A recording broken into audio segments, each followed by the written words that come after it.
찬송가 80장입니다. 예전 찬송가는 101장입니다.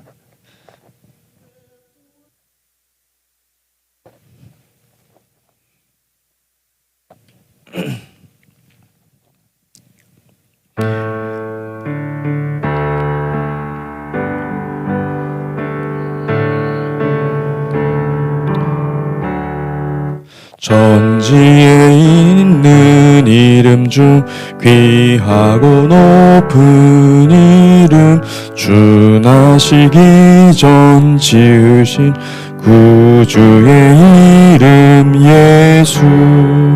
주 앞에 내가 엎드려 그 이름 찬송함은 내 귀에 들린 말씀 중 귀하신 이름 예수.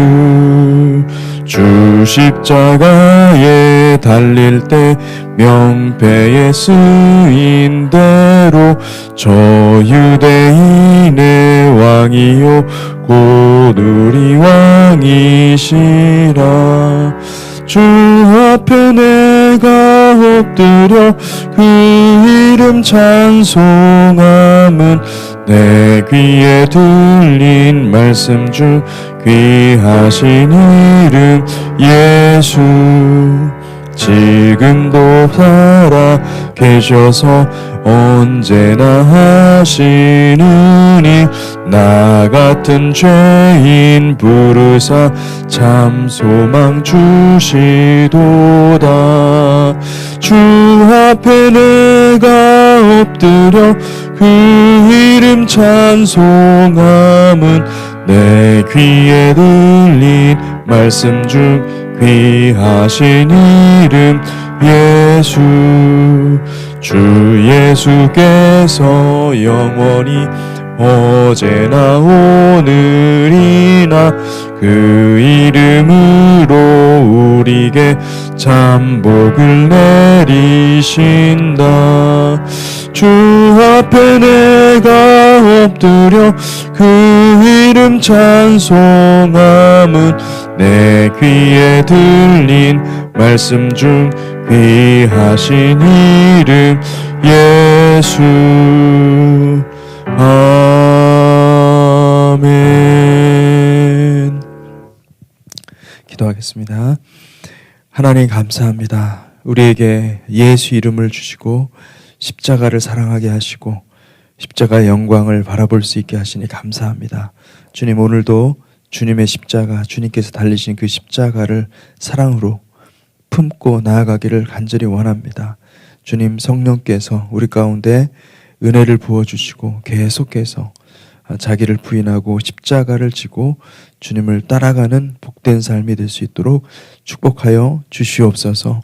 감사드립니다. 예수 그리스도 이름으로 기도하였습니다. 아멘. 네, 오늘 말씀 요한복음 5장 19절에서 29절 말씀입니다. 요한복음 5장 19절에서 29절 말씀입니다. 19절에서 29절 말씀 함께 교독하겠습니다. 그러므로 예수께서 그들에게 이르시되 내가 진실로 진실로 너희에게 이르노니 아들이 아버지께서 하시는 일을 보지 않고는 아무것도 스스로 할 수 없나니 아버지께서 행하시는 그것을 아들도 그와 같이 행하느니라. 아버지께서 아들을 사랑하사 자기가 행하시는 것을 다 아들에게 보이시고 또 그보다 더 큰 일을 보이사 너희로 놀랍게 여기게 하시리라. 아버지께서 죽은 자들을 일으켜 살리신 같이 아들도 자기가 원하는 자들을 살리시느니라. 아버지께서 아무도 심판하지 아니하시고 심판을 다 아들에게 맡기셨으니 이는 모든 사람으로 아버지를 공경하는 것 같이 아들을 공경하게 하려 하심이라.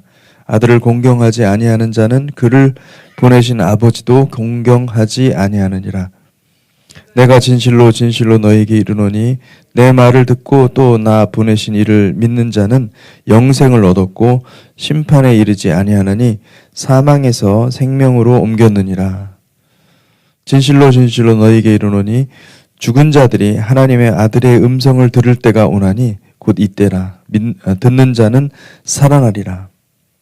아버지께서 자기 속에 생명이 있음 같이 아들에게도 생명을 주어 그 속에 있게 하셨고 또 인자됨으로 말미암아 심판하는 권한을 주셨느니라. 이를 놀랍게 여기지 말라. 무덤 속에 있는 자가 다 그의 음성을 들을 때가 오나니 선한 일을 행한 자는 생명의 부활로 악한 일을 행한 자는 심판의 부활로 나오리라. 아멘. 아멘. 네.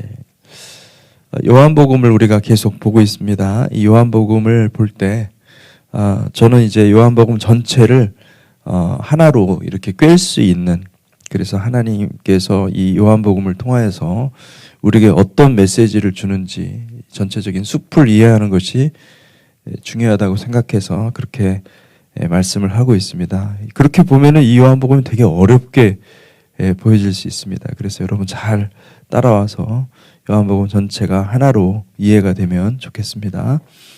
예수님께서 마태, 마가, 누가, 요한복음에 보면은 항상 그 적대자들이 따라다녔습니다. 특별히 그 바리새인들을 많이 예수님께서 비판하셨습니다.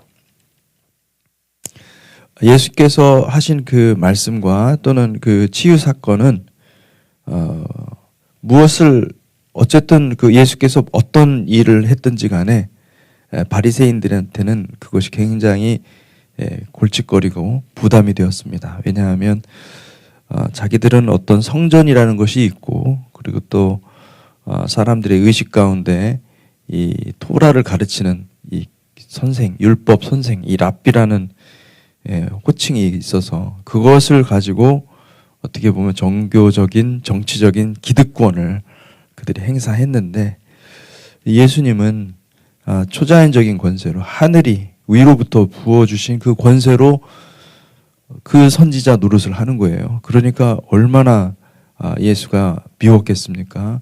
예수를 너무너무 미워하고 예수를 너무너무 적대시했던 것을 볼 수가 있습니다.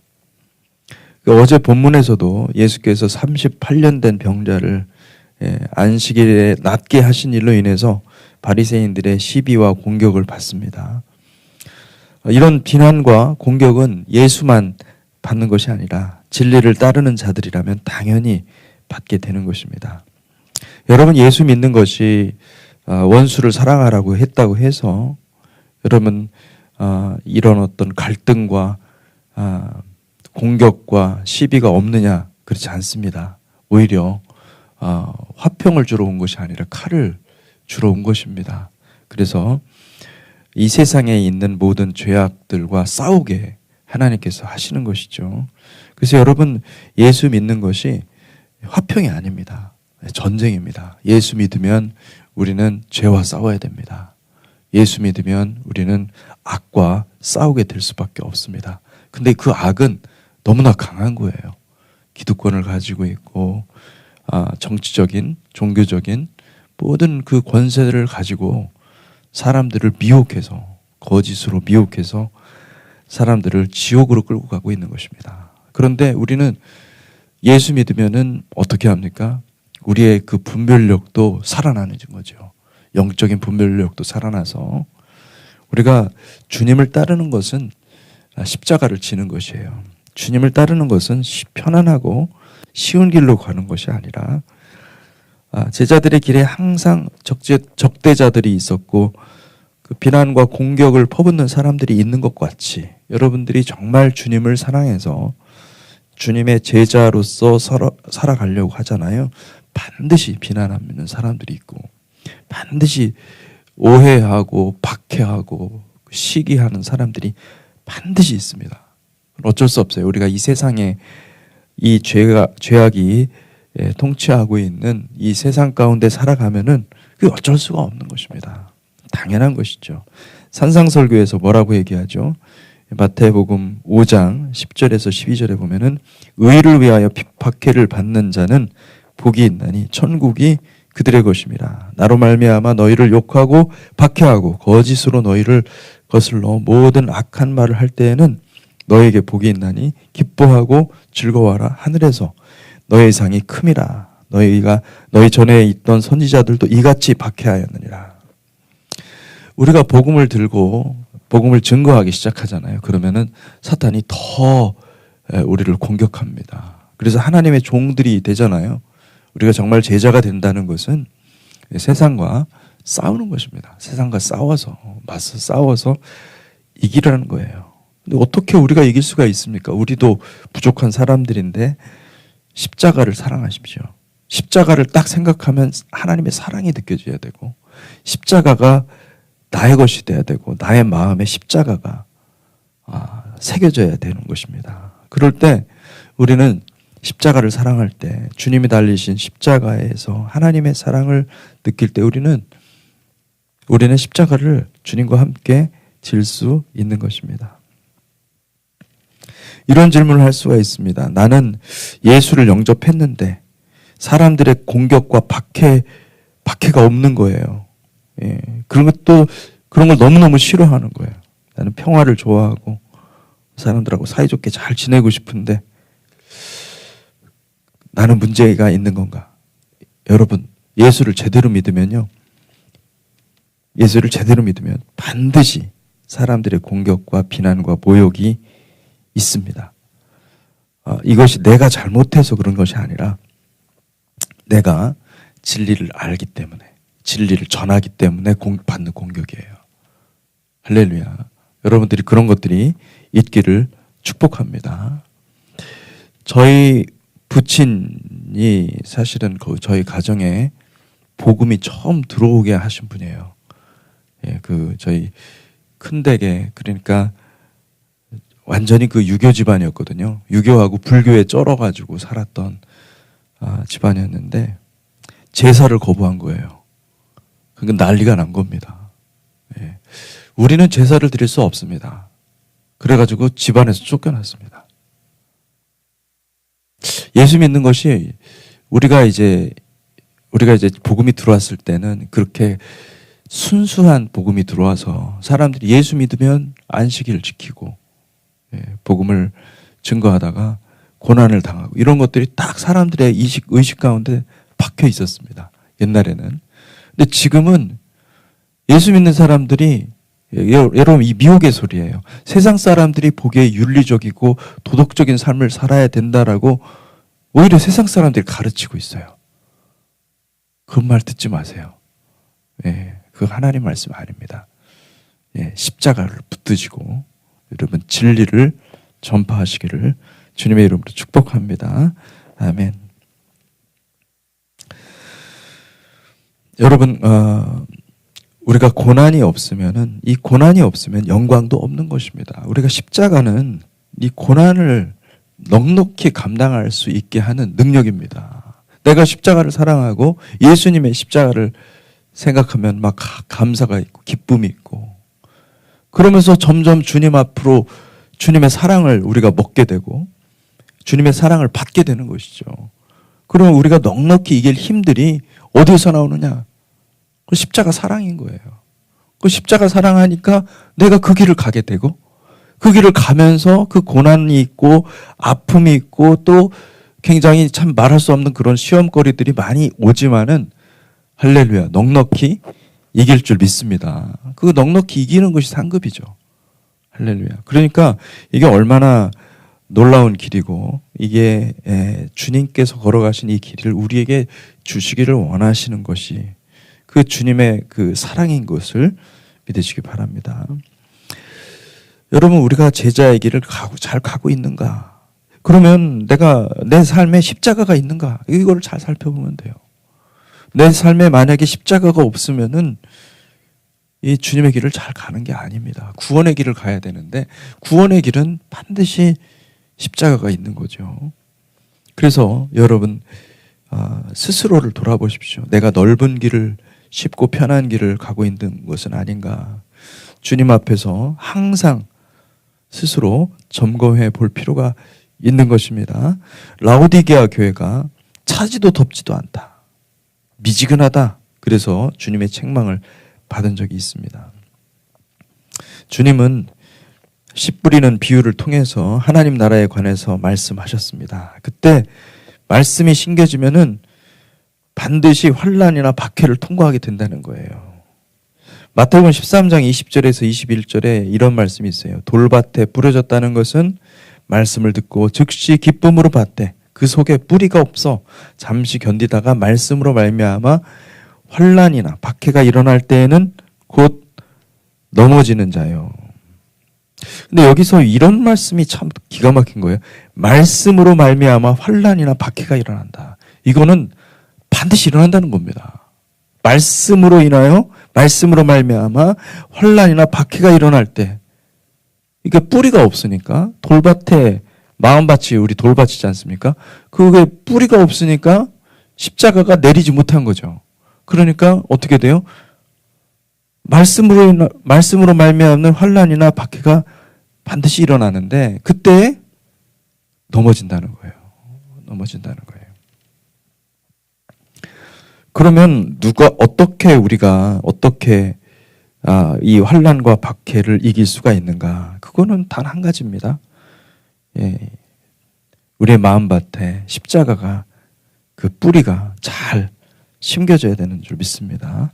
그래서 말씀은 우리의 마음밭에 심겨져서 환난과 박해를 통과하면서 아름다운 열매를 맺게 하신 겁니다. 그래서 말씀을 좋은 땅에 받는 것은 얼마나 중요합니까? 좋은 땅에 심겨지고 그리고 또 그렇게 되면요. 이 영광 받는 때는 결국은 이 고난의 크기에 따라서 고난의 양에 따라서 하나님이 우리에게 영광을 주시는 것이죠. 할렐루야. 그래서 여러분 딱딱한 돌밭에 뿌려질 때는 말씀을 받을 때 기뻐요. 이해가 되고 다. 그런데 어떻게 됩니까? 환난과 박해가 오면 곧 넘어진다고 말씀하고 있습니다.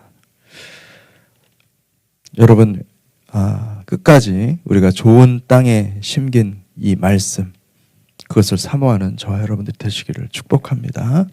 아멘. 오늘 읽은 요한복음 5장 19절에서 29절 말씀도 니고데모가 방문했을 때 주님께서 이 니고데모에게 장황하게 복음의 내용을 설명하셨습니다. 그러니까 다른 사건과는 좀 달라요. 오늘 읽은 본문 말씀은. 그 맥락에서 이해할 수가 있는데 니고데모가 누굽니까? 니고데모는 이스라엘의 선생이요. 그리고 예루살렘에 거주하는 바리새인이요. 유대인의 지도자였습니다. 니고데모는 그러니까 유대인의 대표로 온 거예요. 그런데 예수님은 그때 니고데모를 꾸짖으셨습니다. 꾸짖고서 모세가 광야에서 뱀을 든 것 같이 인자도 들려야 할 것이니라.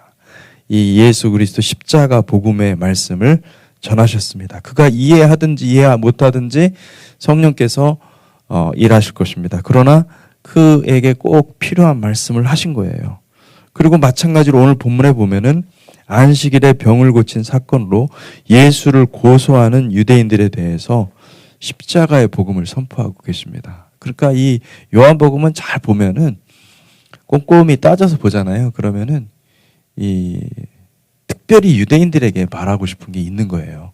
유대인들, 다시 말하면 예루살렘과 그 지역, 주데아라고 그러죠. 유대 지역에 사는, 그러니까 유대인들은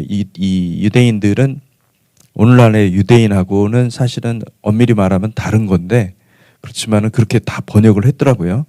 근데 어쨌든 다르지만은 성격은 같아요. 왜냐하면 예루살렘 중심으로, 성전 중심으로 그들은 생활했고 그 말씀 토라를 지키려고 얼마나 애를 썼는지 몰라요. 그리고 바리새인들이 그 축이죠. 축을 이루어서 바리새인들이 그 기득권을 가지고 살았던 그런 유대인들이 있었습니다. 근데 그 유대인들을 가리키는 건데 요한복음은 그 유대인들에 대해서 많이 얘기를 하고 있는 것입니다. 처음부터 요한복음 1장 10절에서 13절 제가 그 가장 중요한 말씀이라고 얘기했던 그 부분입니다. 그가 세상에 계셨으며 세상은 그로 말미암아 지은 바 되었으되 세상이 그를 알지 못하였고 자기 땅에 오매. 이 자기 땅이 어딜까요? 유대예요. 유대 예루살렘 자기 땅에 오매. 자기 백성, 이 자기 백성이 누굽니까? 유대인입니다. 자기 백성이 영접하지 아니하였으나 영접하는 자 곧 그 이름을 믿는 자들에게는 하나님의 자녀가 되는 권세를 주셨으니 이는 혈통으로나 육정으로나 사람의 뜻으로 나지 아니하고 오직 하나님께로부터 난 자들이니라. 그러니까 자기 땅은 유대 지역을 가리키고 자기 백성은 유대 지역에 거주하는 그 유대인들을 말하는 것입니다. 그 요한복음 1장 19절에 보면 유대인들이 예루살렘에서 제사장들과 레위인들을 요한에게 보내어 내가 누구냐 물을 때 요한의 증언이 이러하니라. 그때부터 유대인들이 이 자기 백성, 그러니까 유대인들이 계속 나오죠. 근데 그 유대인들이 또 오늘 읽은 요한복음 5장에도 나옵니다. 근데 그 유대인들은 계속해서 예수님을 적대시하고 예수님을 계속 오해하고 예수님을 판단하고 비판하고 예수님이 누군지를 몰라요. 그분들은. 예. 오늘날의 유대인도 마찬가지 아닙니까? 오늘날의 유대인들도 예수 시대의 유대인들은 토라를 가르치고 성전 중심의 성결한 삶을 추구했었습니다. 근데 지금도 마찬가지죠. 누가 유대인입니까? 지금의 유대인은 성전을 떠나 살 수 없는 사람들. 유대인들은 결국 성전을 지을 겁니다. 성전을 관리하고 성전을 지키는 것이 유대인의 가장 중요한 사명이기 때문에 그들은 유대인들을 지킬 것입니다. 그 성전을 만들고 세우고 그리고 지키려고 할 것입니다. 하나님은 그 유대인들에게 특별한 사명을 주셨어요. 이스라엘 나라에게 특별한 사명을 주셨는데 토라를 해석하고 토라를 가르치는 제사장 나라가 되도록 하나님께서 부르신 것입니다. 요한복음은 유대인을 겨냥하고 있다. 유대인들이 요한복음의 대상인 거죠.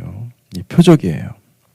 그 유대인들이 돌아오기를 바라는 마음에서 요한은 복음서를 통해서 이 적대자 유대인들에게 복음을 증거하고 있는 것입니다. 그 중에 많은 사람들이 돌아올 것이라는 확신을 갖고 그 복음을 증거하고 있는 것이죠.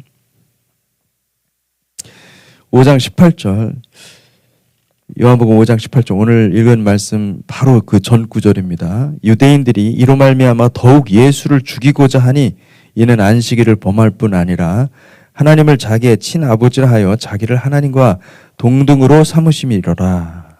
유대인들의 특징은 무엇이냐면 말씀의 율법의 토라에 충성스럽게, 그러니까 우리가 예수를 왜 말 잘못했다고 예수를 죽이려고 한다고, 이게 우리 현대인들의 생각에는 이해가 안 되죠. 근데 유대인들은 어떤 생각을 가지고 있냐면 말씀을 안 지킨다? 이 유대인들은요 집단주의예요. 집단주의. 우리처럼 개인주의 신앙은 아닙니다. 집단주의. 누가 말씀을 안 지킨다? 그러면은 그 사람을 처형을 해야 돼요. 예. 돌로 쳐 죽이든지 어떻게든 죽여야 됩니다. 유대인들은 집단주의 사고가 익숙해져 있어요. 우리 한국 사람들도 우리라는 개념이 있지 않습니까? 그 집단주의 성격이 조금은 있죠. 근데 이제 미국 사회는 완전히 개인주의입니다. 그러니까 한국 사회하고 미국 사회는 완전히 다르죠. 한국 사회는 집단주의적인 성격이 많이 남아 있어요. 이 동양 사람들의 특징입니다. 유대인들 정확히 동양 사람의 특징을 가지고 있는 거죠. 집단주의 사고가 있어서, 그래서 누가 율법을 안 지킨다 그러면 지켜야 됩니다. 그 사람 때문에 우리 민족이 저주를 당하기 때문에 그 사람을 죽여서라도 우리 민족을 살려야 돼요. 집단이 우선이에요. 바울이 왜 스데반을 죽는 거 돌로 쳐 맞아 죽는데 가만히 있었습니까? 마땅히 여겼습니까? 그거는 집단주의 때문에 그래요. 바울도 철저하게 율법을 지키려고 했던 것이죠. 유대인들은 예수가 하나님을 자기의 친아버지라고 부르는 걸 받아들일 수가 없었습니다. 일종의 신성 모독으로 생각한 것입니다. 하나님은 거룩한 분이시고 오직 한 분이신데 인간인 예수가 어떻게 자신을 하나님의 아들이라고 칭하는가? 이게 말이 됩니까? 이거는 토라를 범할 뿐만 아니라 율법에 따라서 많은 사람들이 죽여 마땅한 것입니다. 그 바리새인들이 이것을 이 꼬투리를 잡은 거예요.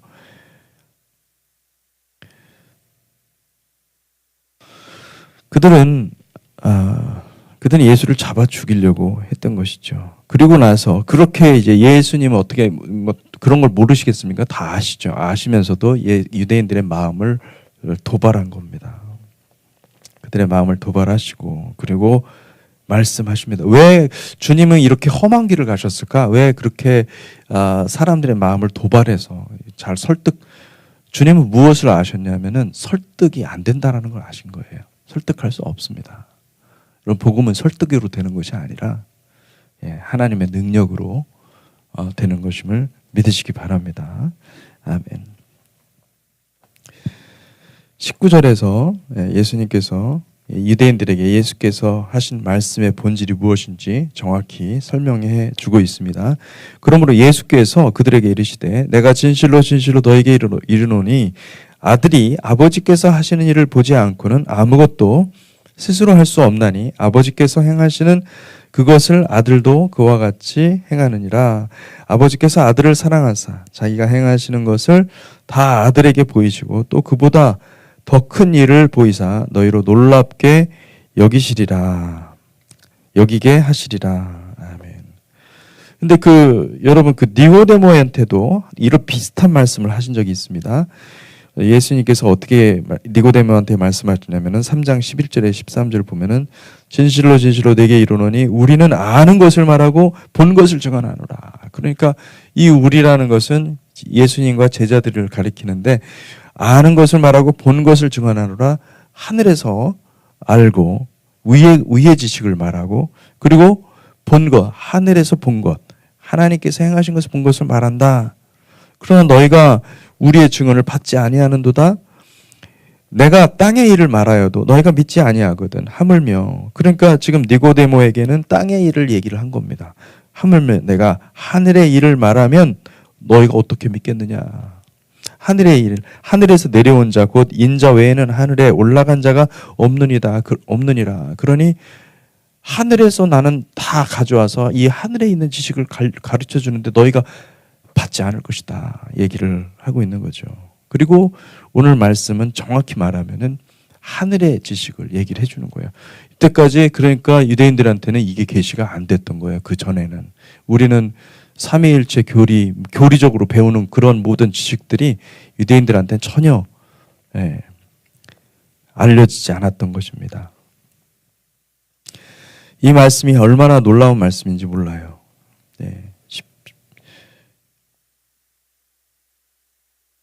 당시 유대인들, 즉 바리새인들은 예수의 말씀을 전혀 이해할 수 없었을 것입니다. 예수를 따르던 제자들도 이해할 수 없었을 것이고 예수의 말씀을 그냥 그대로 이해하면은 예수님은 하나님이십니다.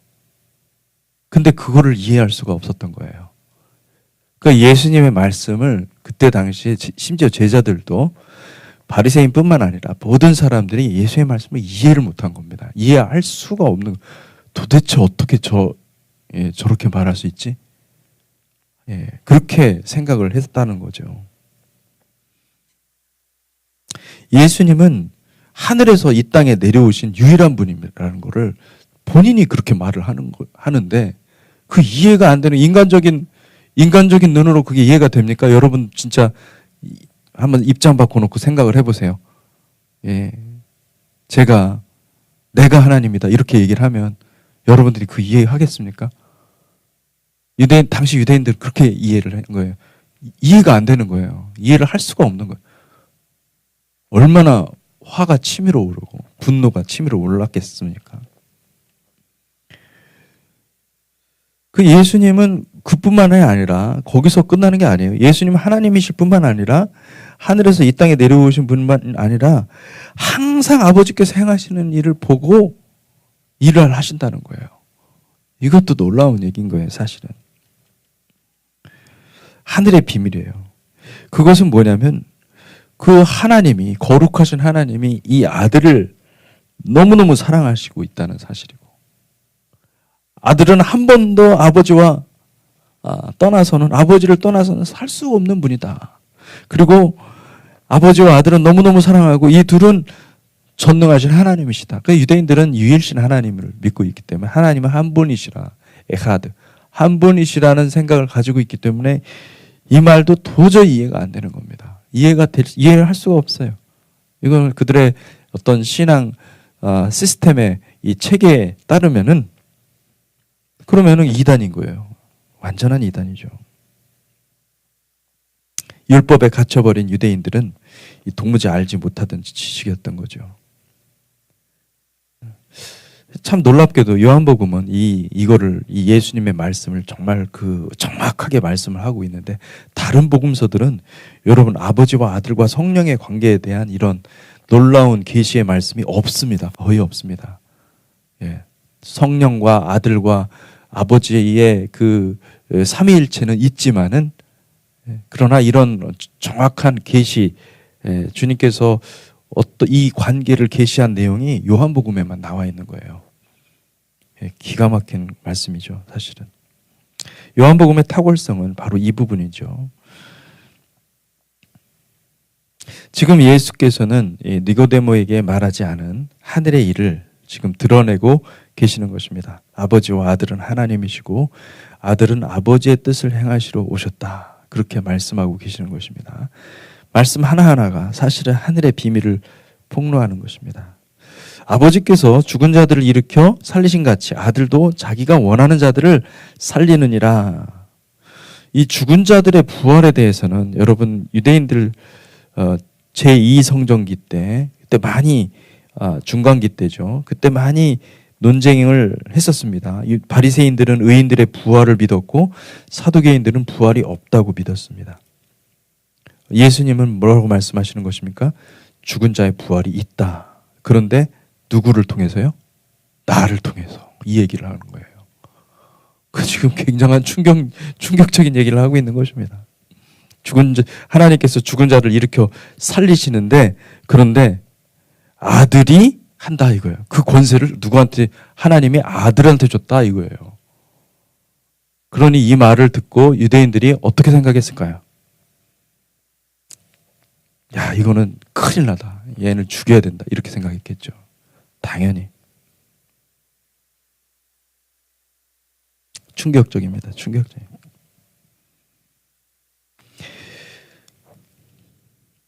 요한계시록의 말씀을 통해서 우리는 이 어린 양을 통해서 첫째 부활이 있다는 것을 우리는 알고 있습니다. 요한계시록의 말씀에 보면 이 첫째 부활이 먼저 있고 둘째 부활은 아버지께서 마지막 심판을 위해서 모든 죽은 자들을 부활시켜 심판하십니다. 그러니까 예수 그리스도를 통해서 먼저 심판이 있습니다. 똑같은 심판이지만 이중에 걸쳐서 하시는데 하나님께서 심판할 권세를 아들에게 주셨어요. 어떤 분들이 그렇게 오해를 하죠. 첫째 부활에 동참하는 사람들은 정말 신실한 크리스찬들이고 그리고 아버지께서 더 마음이 넓으셔서 그 첫째 부활에 동참하지 않은 크리스찬들이 있지 않습니까? 또 이렇게 좀 뭐라 그럴까 예수님 믿고 걸치고 신앙생활 한 사람들이 있지 않습니까? 주일 성수 잘하고 형식적으로라도 어쨌든 예수 믿고 물론 그의 삶을 보면은 예수님하고 완전히 십자가의 삶을 걸어가지 않았다 하더라도 그런 사람들이 있지 않습니까? 그런 사람들은 아버지께서 다시 심판하셔서 천국으로 드리지 않겠습니까? 안 그렇습니다. 아들의 심판은 그걸로 끝난 겁니다. 그때 심판에 들어가야 되지. 그때 심판에서 우리가 천국에 들어가야 되지. 거기서 만약에 안 들어가잖아요. 그때는 아버지의 심판에서 적용이 안 돼요. 아버지의 심판에서는요. 전혀 그러니까 예수의 복음을 듣지 않거나 예수의 복음을 듣는 시대, 예수의 복음이 전파되는 시대 속에서도 예수님 못 듣고 예수님을 알지 못하고 산 사람들이 많거든요. 그런 자들을 하나님께서 다 불러내서 다시 부활시켜서 심판하실 줄로 믿습니다. 우리는 한 번 죽고 한 번 부활하는 것입니다. 근데 첫째 부활이라고 얘기하는 것은 주님께서 하나님께서 아들에게 이 첫째 부활을 심판할 수 있는 첫째, 부활할 백성들에게 부활의 옷을 입을 수 있는 그 길을 열어주신 것이죠. 그것을 보면 이 놀라운 말씀이 아닐 수 없습니다. 계시록 20장에 보면은 이 말씀이 자세히 나와 있습니다. 22절에서 24절, 5장 22절에서 24절. 아버지께서 아무도 심판하지 아니하시고 심판을 다 아들에게 맡기셨으니 이는 모든 사람으로 아버지를 공경하는 것 같이 아들을 공경하게 하려 하심이라. 아들을 공경하지 아니하는 자는 그를 보내신 아버지도 공경하지 아니하느니라. 내가 진실로 진실로 너에게 이르노니 내 말을 듣고 또 나를 보내신 이를 믿는 자는 영생을 얻었고 심판에 이르지 아니하나니 사망에서 생명으로 옮겼느니라. 아멘. 아멘. 기도하겠습니다. 하나님 아버지, 감사합니다. 우리에게 예수 이름을 주신 놀라운 은혜를 찬양합니다. 우리가 예수 십자가를 바라보고 오늘도 주님 그 십자가를 지고 따르기를 간절히 소망합니다. 하나님, 성령을 부어주시고 십자가를 더 깊이 들어가 사랑하는 거룩한 백성 되게 하시고 우리 안에 있는 모든 부정한 것들이 다 그 십자가를 통해서 씻겨져 나갈 뿐만 아니라 하나님께서 새로운 은혜의 영역을 열어주실 때에 우리가 그 고난을 달게 받으며 기뻐하면서 아버지 주님께 나아갈 수 있도록 축복하여 주시옵소서. 감사드립니다. 예수 그리스도 이름으로 기도했습니다. 아멘.